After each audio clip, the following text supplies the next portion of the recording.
How are you?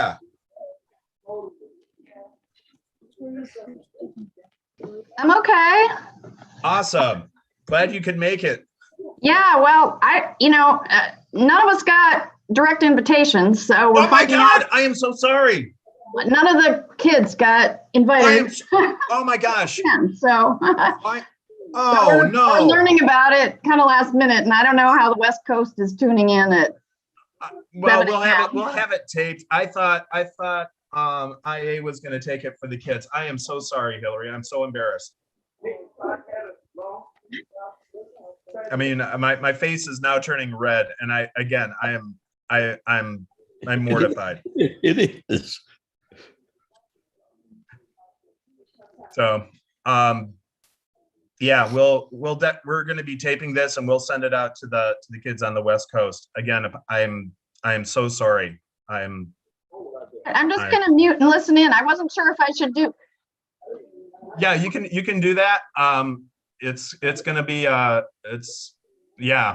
Geez, of all the next time when I do this again, I'll make sure that I have more control over this. And again, apologies. I don't know if you can see the redness in my face for my embarrassment and my shame. So, but yeah, we'll definitely make sure that this is recorded and that the kids get a recording of this.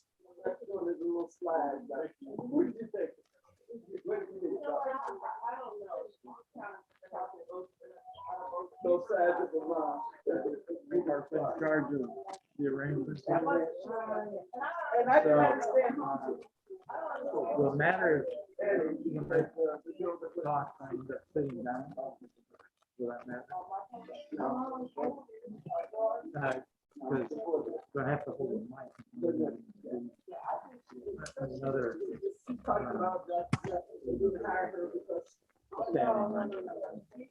that might be easier.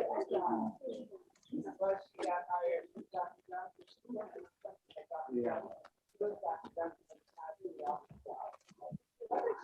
I gotta go off and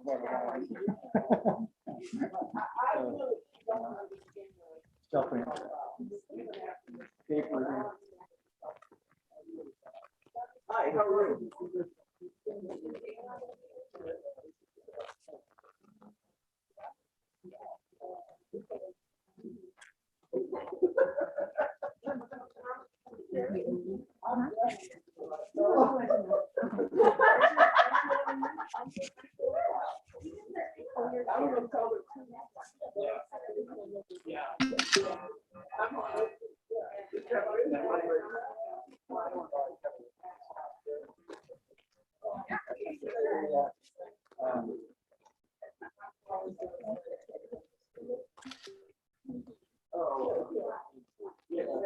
Good to see you.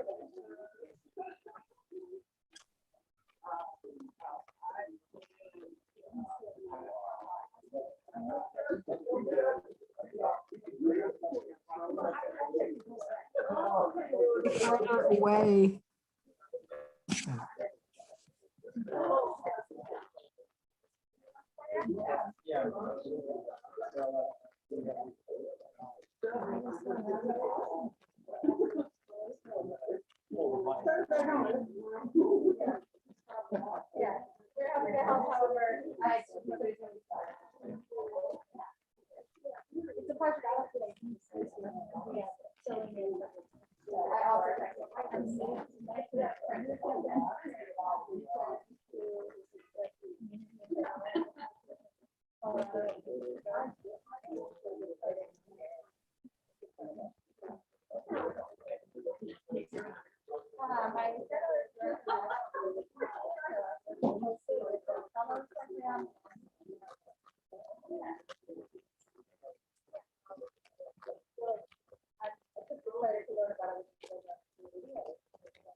I know, exactly. We're just waiting for Dr. Johnson to be here shortly. We'll get started.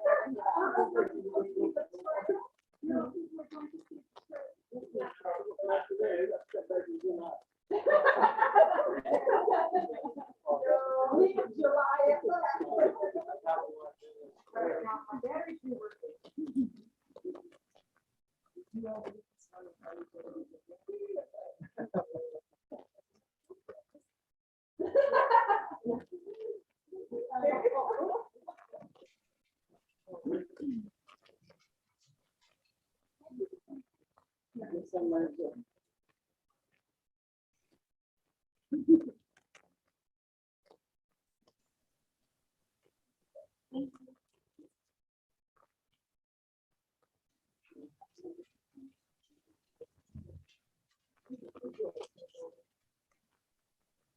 guys missed a good art show yesterday. One of the college students, her name is something I can't remember. They had young lady brought all of her artwork.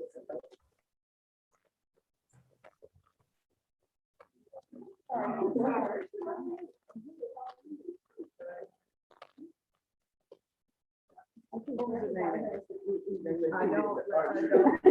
I'm glad. Everybody wants to know something.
Thank you so much.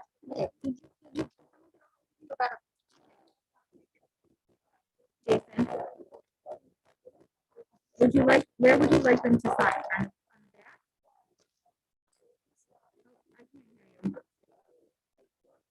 You're muted. Hello? Sorry, your voice sounds very distorted currently. Your voice sounds very distorted.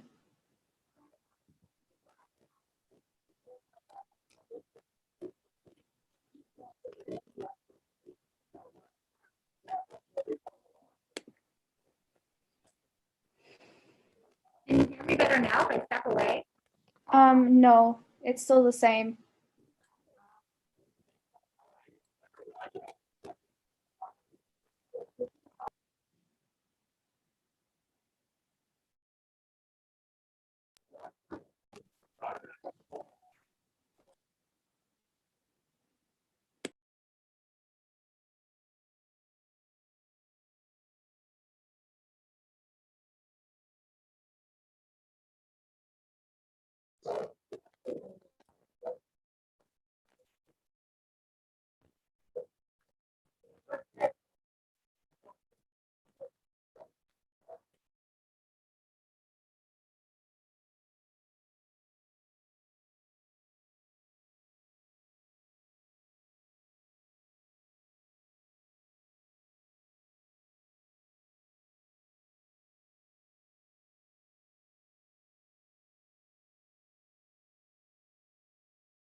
Can you speak again? It still sounds the same.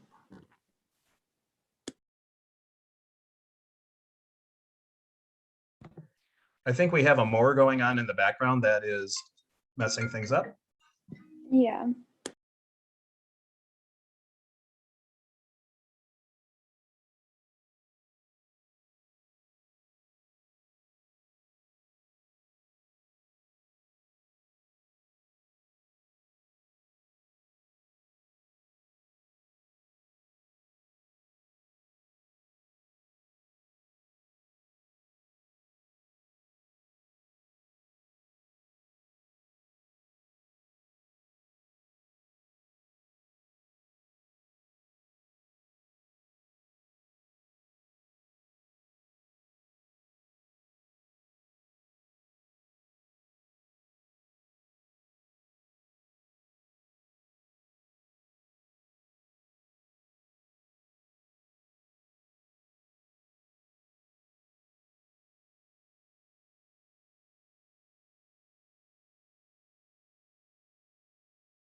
Hello? Hello? Hello, I think that sounds better. Yeah. Okay. Hello, Is, everyone. We're going to get started in just a minute if you would all like to have your seats. Thank you. all right, thank you. Sounds good.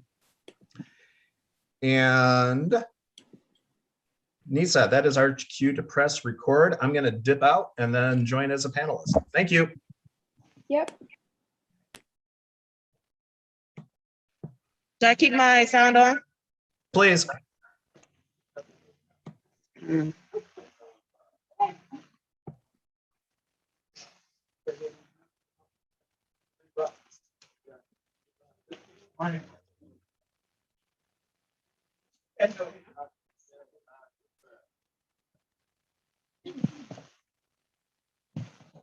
All right.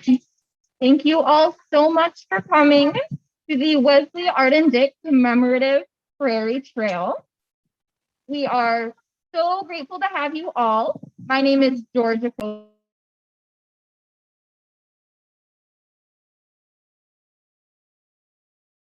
Even though it's raining quite a bit. Jason Raddatz, the director, would like to offer his sincerest apologies for not being able to be here. Unfortunately, he is in quarantine right now. So now I would like to hand the microphone off to Tanya Jagdish, my wonderful coworker. She's going to talk to you guys for a couple minutes.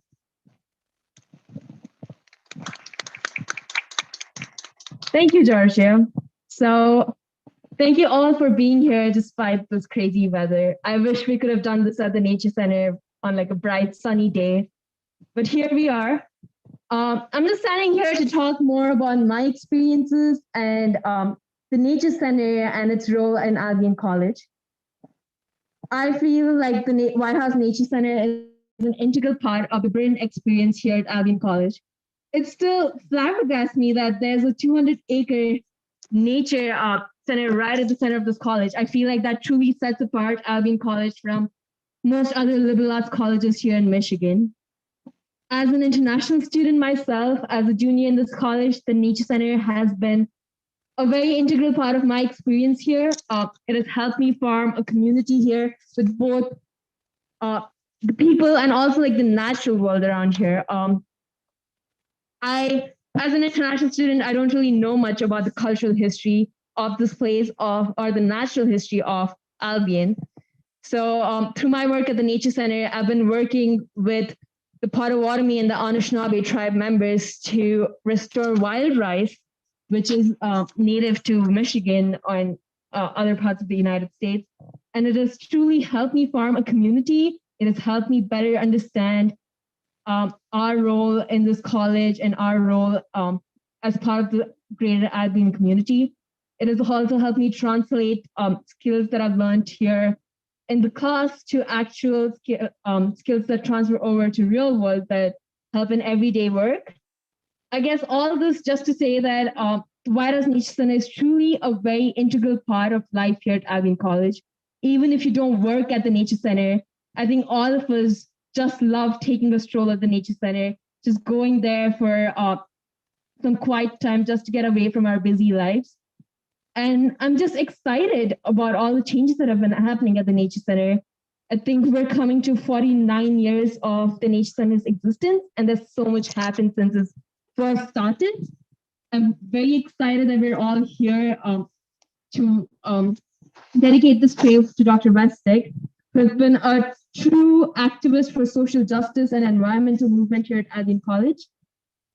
He's been here since 1968, and he was here when we first had our first Earth Day in 1970, which gained us national recognition through our appearance at the CBS News. He was here, he organized the events, and since then, he's organized multiple environmental movements and events on this campus. I would like to thank you, Dr. West, for all your contribution, for all your work. Thank you so much. And I think it's a very good way to end the 51st Earth Week, celebrating all his work and dedicating this trail to Dr. Westick. Thank you all for being here. I would now like to pass on the mic to Bob, who's a longtime citizen here at Albion. He's the president of NAACP and also a very good friend of Dr. Westick. Thank you so much.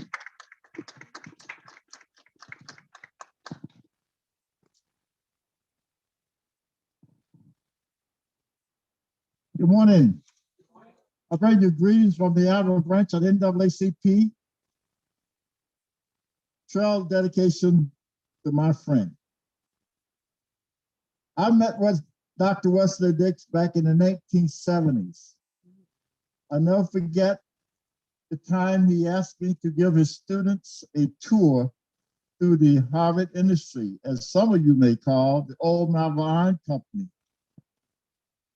During that time, Wes and the students had a great experience walking through that Malvern Iron, see all the sparks flying and the students running, afraid to get burned. But I kept them safe. But since that time, Wes and I have traveled throughout this country. We have protested from Lansing to Washington, D.C., even in New York. Wes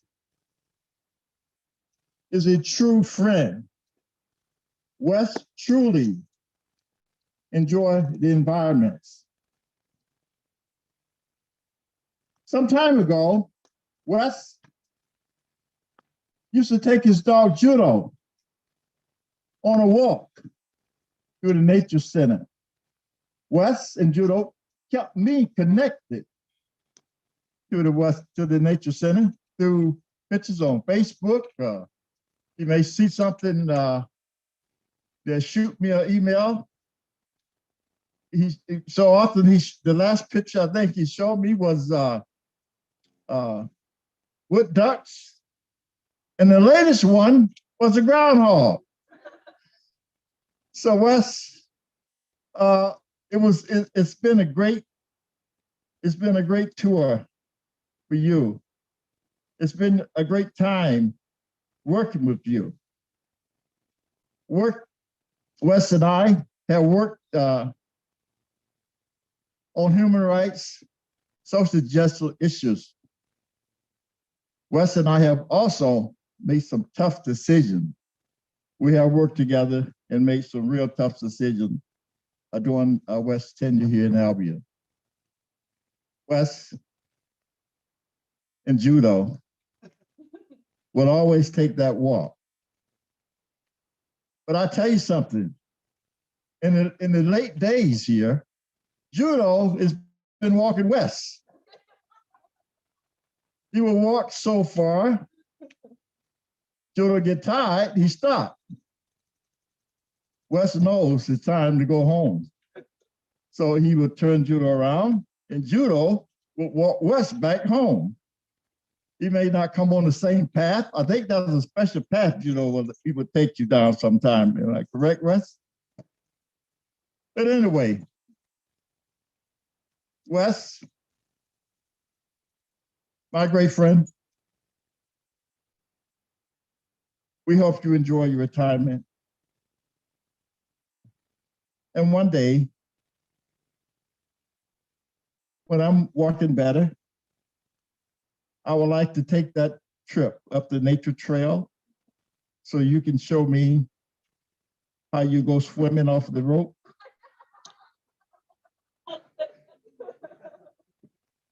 It was, and one thing I did notice, you still had your shoes on too. So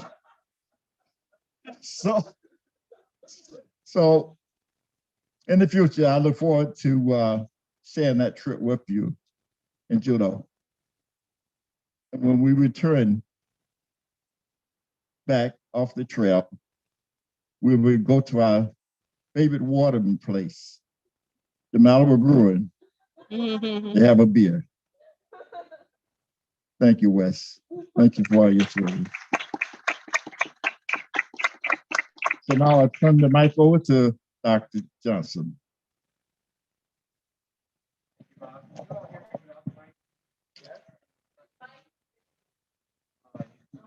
All right, I guess I need it for the Zoom. Well, thank you all for being here today.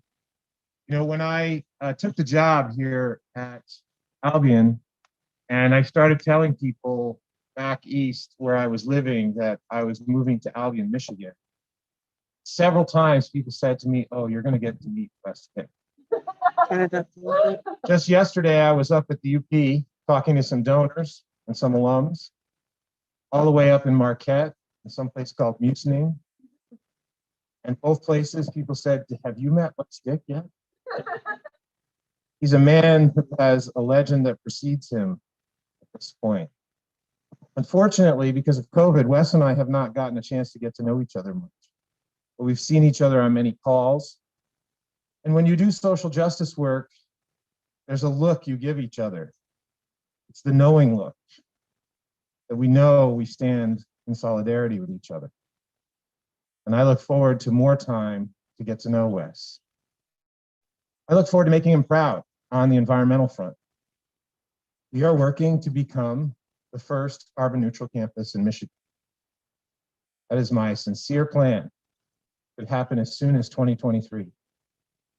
Over the summer, we will likely flip the fleet, getting rid of all of the gas-powered vehicles on campus and moving to fully electric vehicles for campus.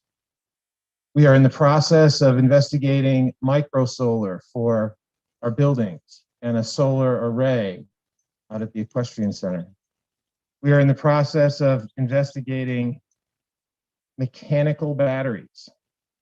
This is a battery that uses the excess energy you produce to move water or some other material that then, when you're not producing electricity, you can reverse the flow and generate electricity from that mechanical energy.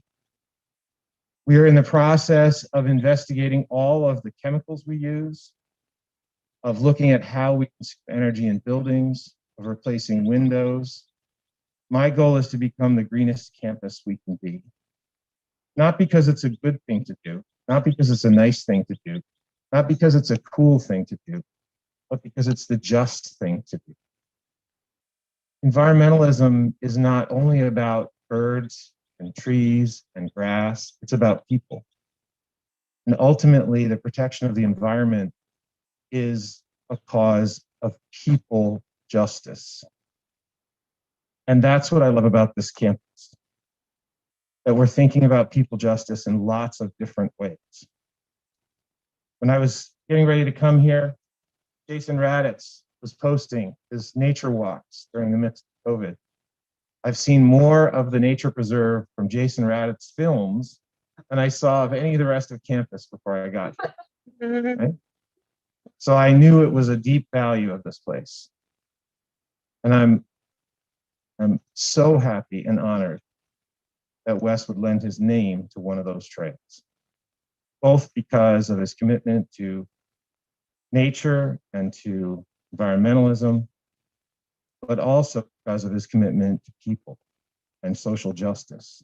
I think it is perfectly named because environmentalism is about people and people justice. Yes.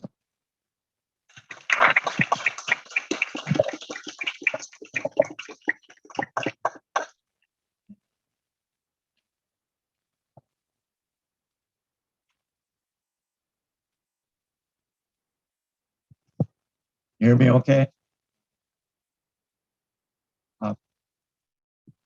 Bear with me. I'm reading my remarks.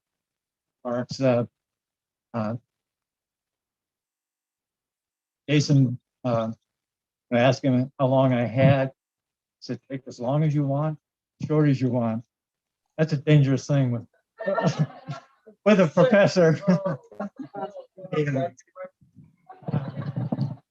So here we go. I was a sense of place, reflection, dedicated to our grandkids, Lily, Jackson, Benji, and Arden, and dedicated to the pups who made those walks in the nature center so joyous. Ruska, Bo, Arrow, Dwyer, Hondo, Argus, and Juno, Bob. So eloquently proclaimed. I want to make a note here. Oh, a beagle blue tick, a special nature center story. Hadley, our daughter, and I were walking with Arrow a cold February day. We heard a howling at the far end of the nature center. It was the beagle blue tick. Hadley said, we can't leave him here. We adopted him, and with a dog named Arrow, our new friend was destined to be named Bo. And that is how we came to have Bo and Arrow. So, good morning. Thank you for coming out, and thank you for those viewing this event virtually. Thank you to Georgia, to Jason, to Bob, to Tanya, and Dr. J, and all those who helped organize this event. I am mindful that we are gathered on land that was once the land of the Potawatomi. And that is true, of course, for the land of the Whitehouse Nature Center, Tanya referenced. We are gathering on the quad.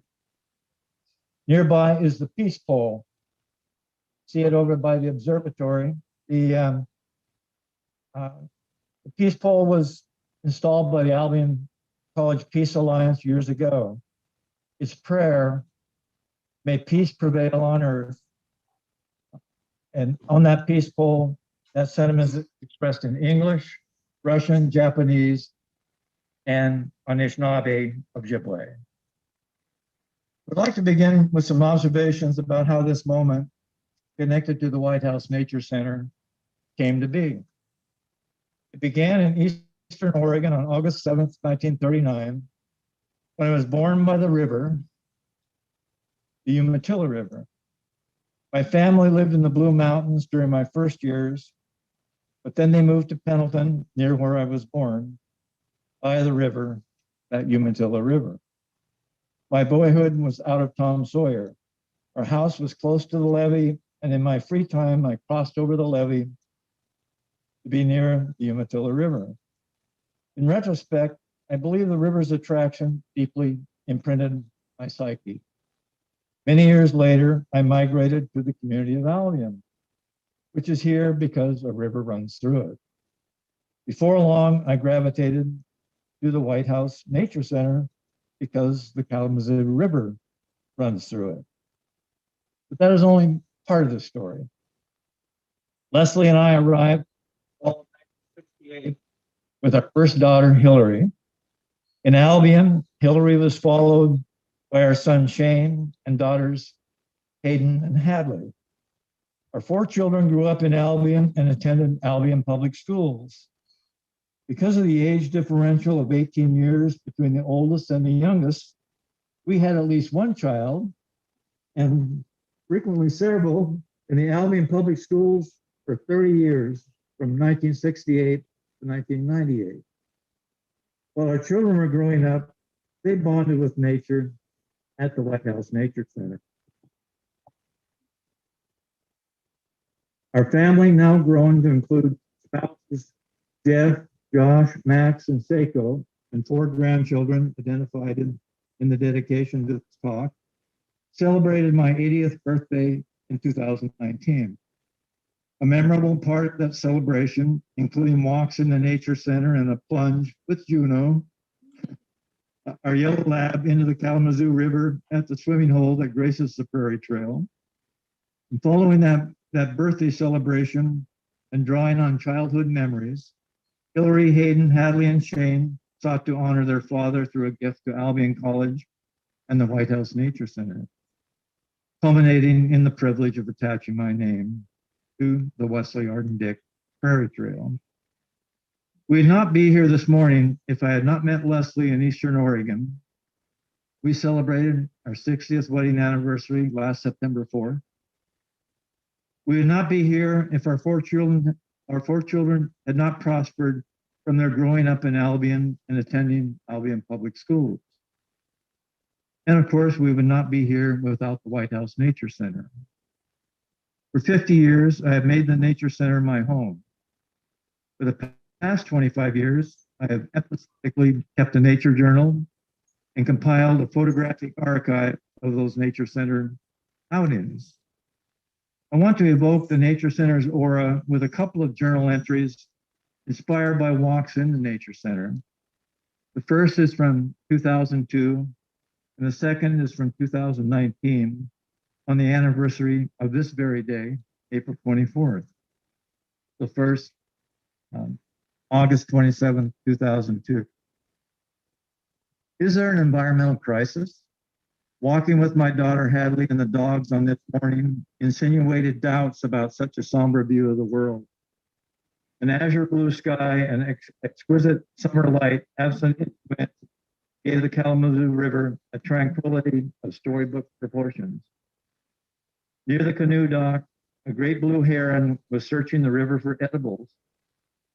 We avoided the dock, a normal hang-up dogs, to keep from disturbing friend heron, and headed toward the Whitehouse Nature Center boardwalk. The notorious invasive species, aren't we all? Loosestrife is fading, but still offering its beautiful purple hue to the landscape. It is mixed with freshly blooming goldenrod, one of my favorite plants and a harbinger of fall. As we walked, heron flew overhead. I like to think heron wanted to join us on the walk. In any case, its flight added to the charm morning. Just around the curve, a mid-sized blue and white bird appeared. Could it be? Yes, it was friend Kingfisher on the spine. Recently, I witnessed Kingfisher dive into the river and come up with a fish. This morning, he seemed to be plucking insects out of the air, perhaps protecting Hadley, the dogs, and me from the much-feared West Nile virus. As we exited the boardwalk and passed the milkweed patch, the yellow swallowtail butterfly was busy gathering nectar, not from the milkweed, but from violet flowers whose name I need to learn. Then we headed toward home. The morning begged for a longer walk, but the syllabus for environmental history nagged at my conscience. We paused to let the dogs eat sweet grass. The dogs' timeout stimulated a discussion about society and reminded us to slow down. While waiting for the grazing dogs, we noticed that the moon was still in clear view at 10 a.m. The air was just crisp enough to give us a hint of autumn, the traditional time to begin college. It was the kind of morning to think that God is in his heaven and all is right with the world. Environmental crisis, such a notion is easy to ignore on a transcendental morning. The next one is a recent, April 24th, 2019. That first one ended to put in my environmental syllabus for several years, along with a photo of me at oak tree, we call it the Hadley oak.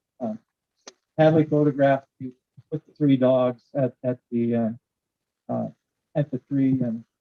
so there's a reference to that in this journal. And so April 24th, on this day,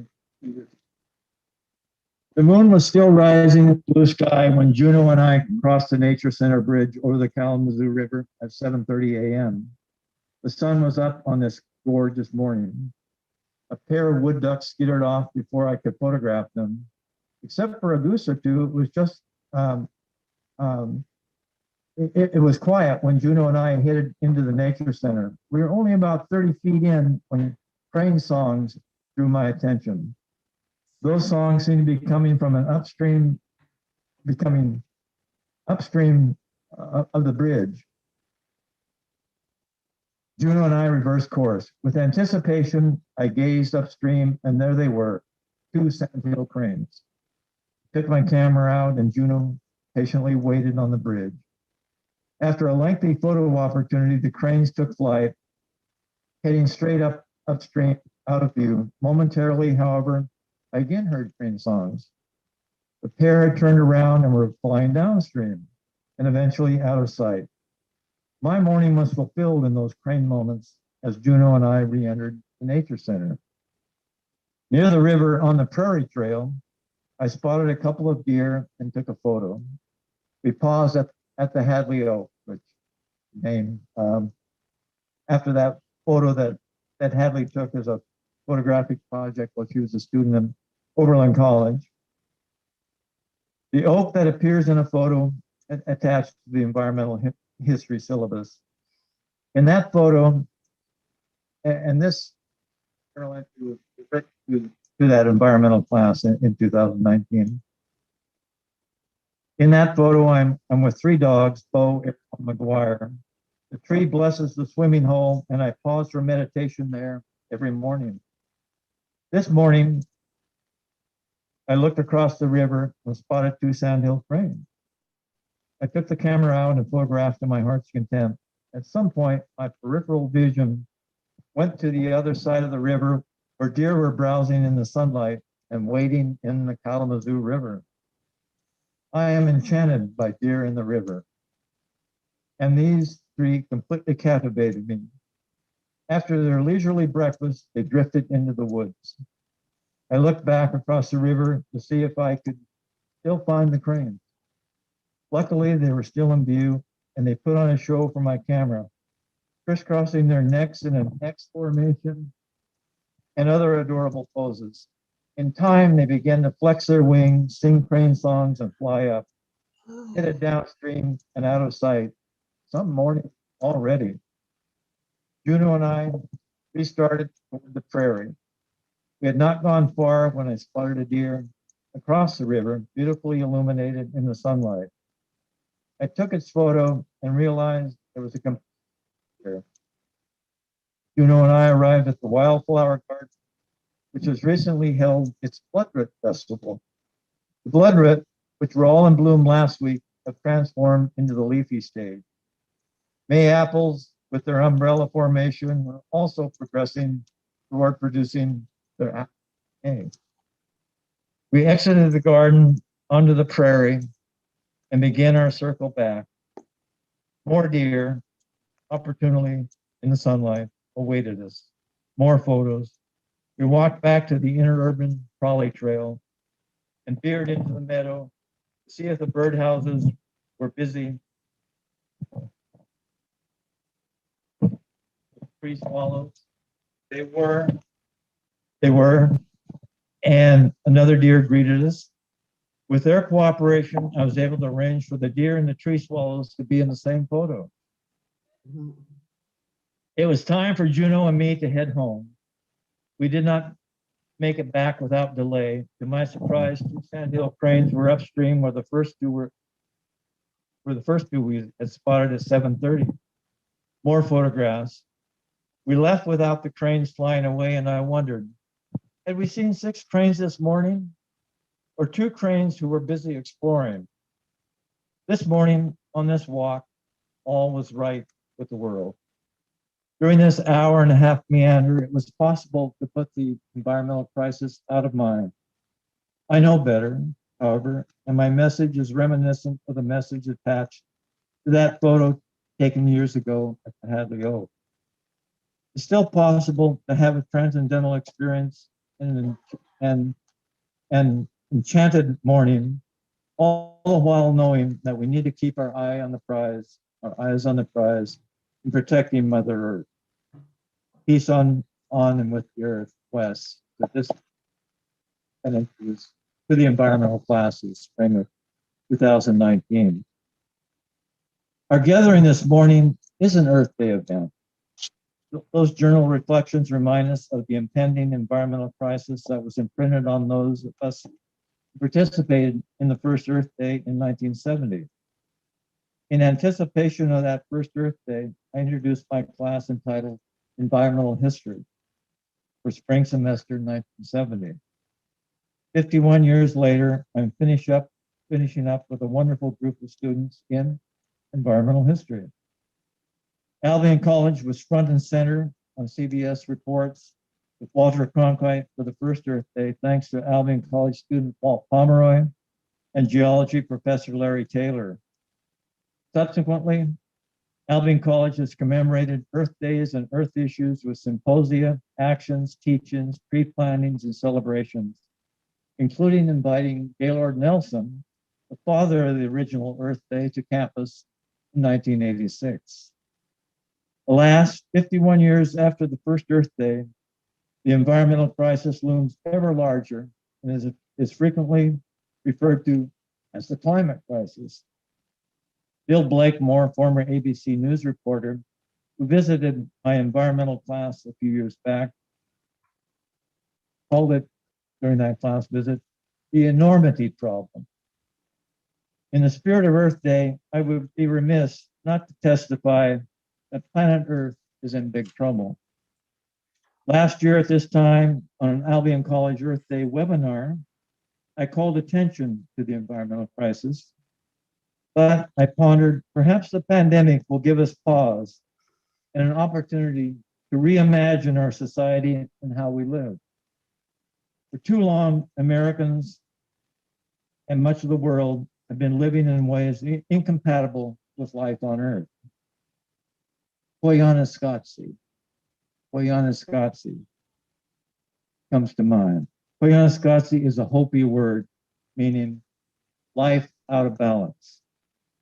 We were warned that life was out of balance in 1970, and repeatedly we've been warned in the half century since. We're running out of time to combat the worst of the dire environmental predictions. I recall a conference held in the wake of the first Earth Day. Its title, Is Survival Economically Feasible? The question remains, following the pandemic, will we go back to life out of balance, return to the bickering of the Oncelers in Dr. Seuss's Lorax? Or will we see this as an opportunity to cross over to a green new vision? Our quality of life depends on our answers to those questions. The legendary Jane Goodall believes there is reason for hope. Young people, including students at Albion College, are stepping up. The United States has rejoined the Paris Climate Agreement. Indeed, there is reason for hope that we shall have an environmental reckoning.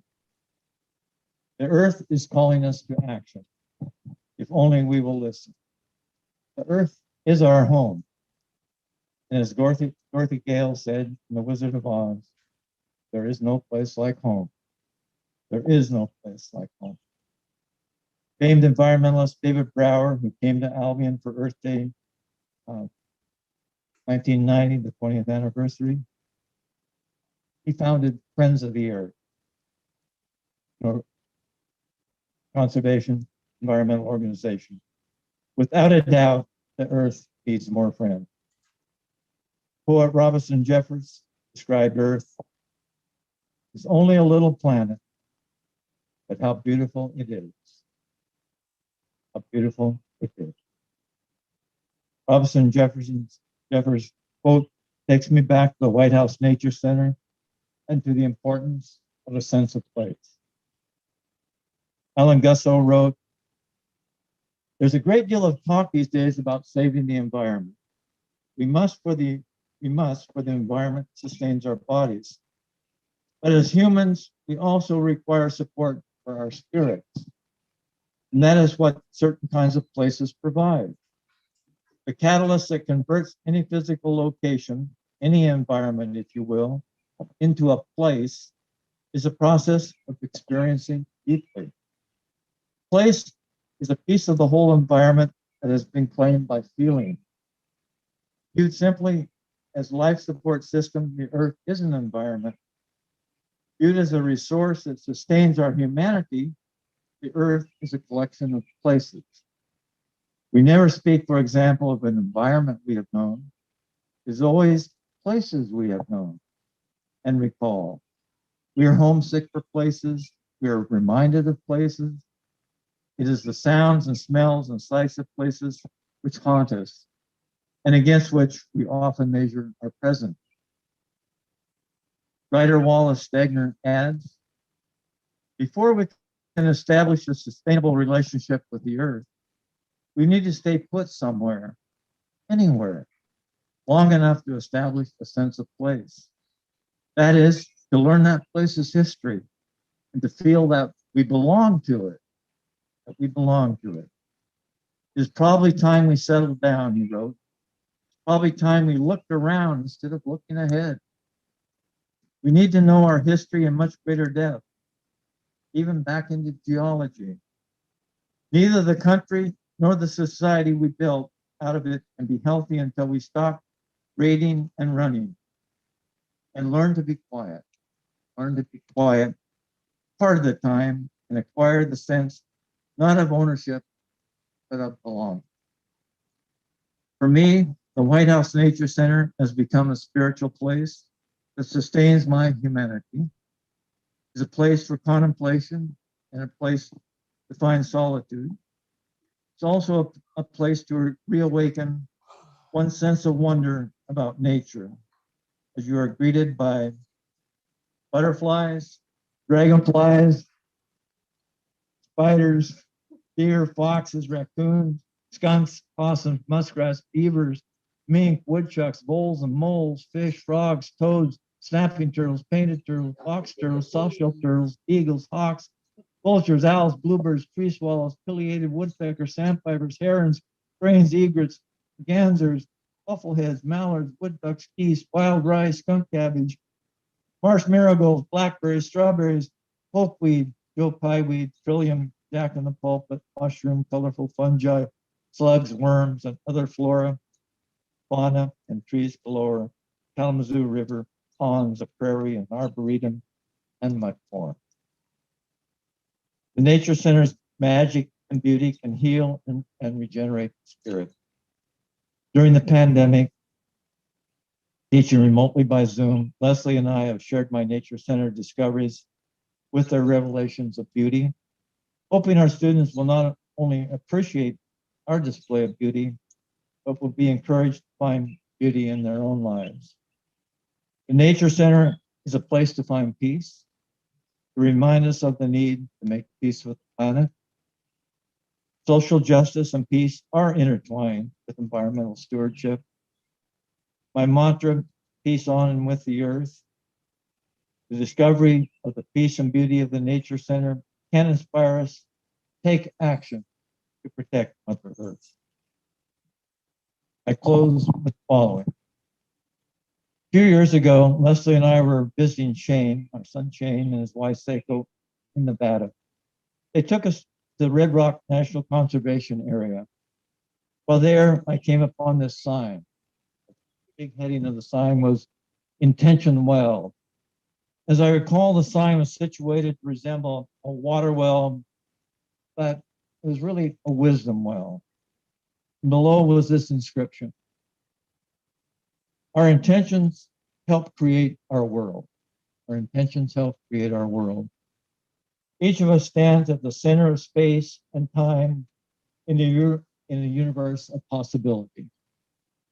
And just as a pebble tossed into water, just as a pebble tossed into water sends ripples flowing outward, so do our intentions ripple forth with the power to shape the world.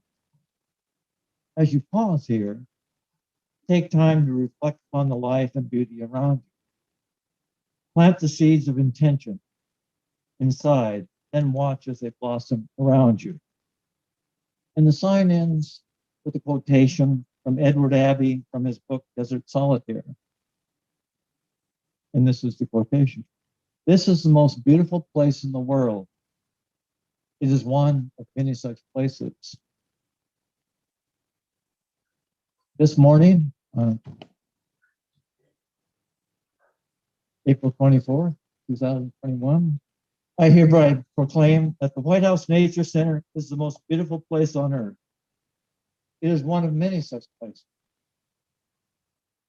I might be biased, but I also proclaim that within the Nature Center, the Wesley Arden Prairie Trail is the most beautiful place on earth. It is one of many such places. So with gratitude and thanks.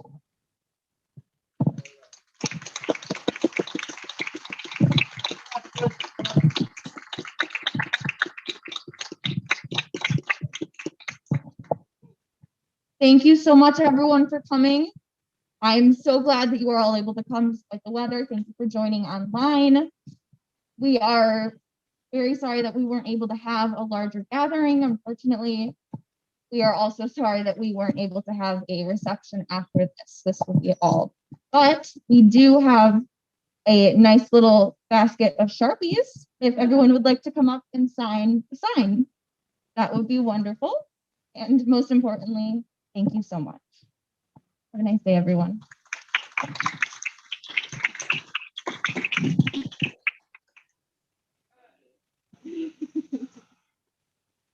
My legs hurt.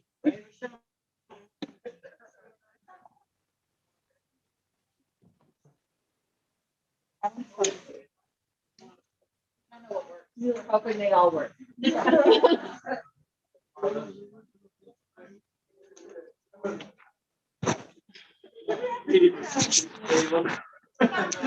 Every day.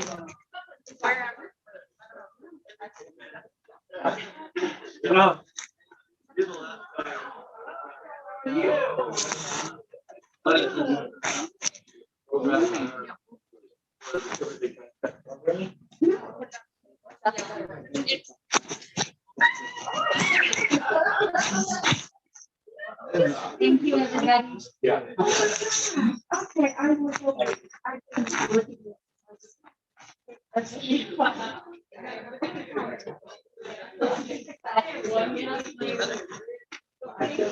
Why can't I not leave it? Just close it, so it should just.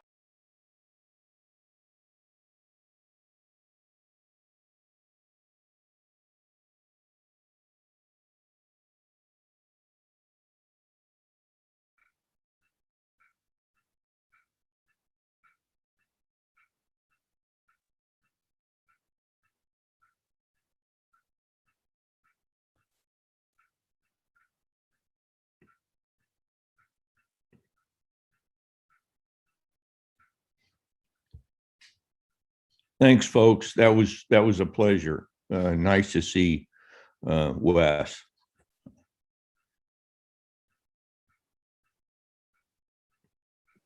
Thank you for joining us today.